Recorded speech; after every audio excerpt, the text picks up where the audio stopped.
रखिएगा, संविधान को पढ़ते समय 3 बातों को ध्यान रखें। संविधान को पढ़ने के 3 चरण हैं, आप उनको ऐसा भी कह सकते हैं।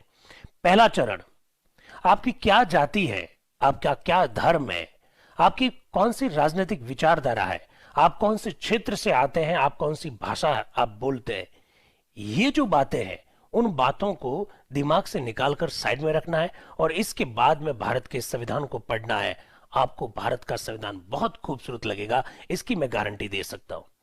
भाषा संबंधी, जाति संबंधी, धर्म संबंधी, विचारधारा संबंधी, क्षेत्र संबंधी संकीर्णताओं को निकालकर अगर आप भारत के संविधान को ढूंढना शुरू करेंगे, उसकी खूबसूरती ढूंढना शुरू करेंगे, तो मालूम पड़ेगा उसमें खूबसूरत खूबसूरत ही प्रावधान है। ये पहला चरण है, आप इस बात को हमेशा हमेशा ध्यान रखें। भारत के संविधान को पढ़ते समय दूसरी बात जो आप ध्यान रखें वो ये रखें कि संविधान का निर्माण किस समय किया गया। आज मैं इस कमरे में खड़े होकर आप लोगों से बातचीत कर रहा हूं और आप कल्पना कीजिएगा कि जब संविधान का निर्माण 1946 से लगाकर 1950 के बीच में जब हो रहा था, तो संविधान सभा जब बैठती थी तो बाहर क्या सीन थे।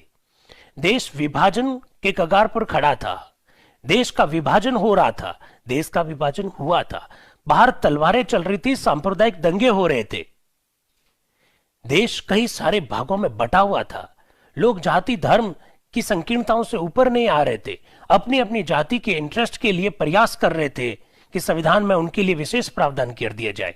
अल्पसंख्यकों के मन में डर था कि उनका क्या होगा, जनजातियों के मन में डर था कि क्या वो खत्म हो जाएंगे, क्या देसी रियासतें इस बात के लिए तैयार नहीं थी। उन परिस्थितियों में संविधान का निर्माण किया। आप उन परिस्थितियों को ध्यान में रखते हुए, उनकी कल्पना करते हुए आप संविधान को पढ़िएगा, आपको बहुत खूबसूरत लगेगा, ये मैं गारंटी के साथ कह सकता हूं।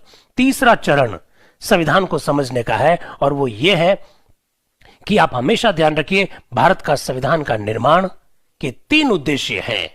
एक उद्देश्य है एकता स्थापित करना, राष्ट्रीय एकता स्थापित करना। एक उद्देश्य है सामाजिक न्याय को प्राप्त करना साथियों, और तीसरा जो उद्देश्य है वह है लोकतंत्र को स्थापित करना।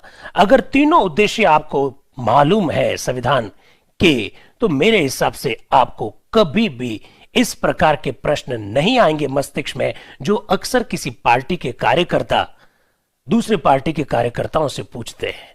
हम पार्टी के कार्यकर्ता नहीं है, हमारी कोई जाति धर्म नहीं है, हमारी कोई विचारधारा नहीं है, हम प्रशासनिक सेवाओं की तैयारी कर रहे हैं और प्रशासन का ही हिस्सा बन रहे हैं। इस बात को आप थोड़ा सा ध्यान रखिएगा साथियों। अब इन बातों को ध्यान में रखोगे तो मुझे लगता है कि जो आपके जो बड़े बचकाने जो प्रश्न होते हैं वो प्रश्न खत्म हो जाएगा। सर योगी सरकार ने ये कर दिया, अशोक गहलोत सरकार ने वो कर दिया, सर मोदी सरकार ने ये कर दिया, इंदिरा गांधी सरकार ने ये नहीं किया, ये सारे प्रश्न आपके खत्म हो जाएंगे।